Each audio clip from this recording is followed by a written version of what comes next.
শরিককাটা নিয়ে আজ এনডিএর যে বৈঠক সেই বৈঠক ইতিমধ্যেই শুরু হয়ে গিয়েছে। নবনির্বাচিত এনডিএ সাংসদদের নিয়েই বৈঠকে এনডিএ নেতা হিসেবে মোদীকেই শিলমোহর দেয়া হবে। বৈঠকের পর আজই সরকার গঠনের দাবি করা হবে।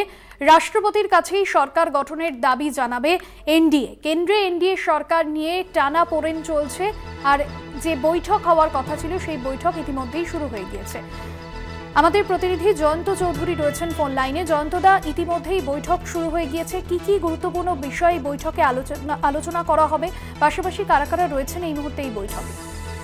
হ্যাঁ বাসন্তী, সব থেকে গুরুত্বপূর্ণ হচ্ছে এই প্রথম এনডিএ গত 10 বছর পর এনডিএ তার বৈঠকে বসছে, যে বৈঠকে বিজেপির একক সংখ্যাগরিষ্ঠতা সংসদে নেই। 2014 ছিল, 2019 ছিল, এই 2024 তারা সংখ্যাগরিষ্ঠতা থেকে অনেক কম আসনে তারা বিজয়ী হয়েছে। সেই অবস্থায় স্বাভাবিকভাবেই তাদেরকে অনেক বেশি শরিকদের উপর নির্ভর করতে হবে।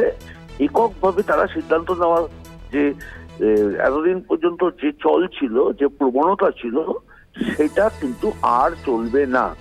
সেই অবস্থায় আজকে এটার থেকে গুরুত্বপূর্ণ দুজন যাদের উপর সবথেকে যেটাকে নির্ভর করছে, জনতা দল ইউনাইটেড বিহারের মুখ্যমন্ত্রী, অপরজন হচ্ছেন দলের নেতা, বৈঠকে রয়েছে।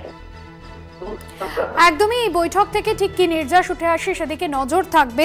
আপাতত ধন্যবাদ জানাবো জয়ন্তদা আপনাকে। জয়ন্ত চৌধুরী আমাদের প্রতিনিধি ছিলেন ফোন লাইনে। শরিককাটা নিয়ে ইতিমধ্যেই যে টানাপোড়েন চলছে তারই মাঝে যে বৈঠক, এনডিএর বৈঠক ইতিমধ্যেই শুরু হয়ে গিয়েছে।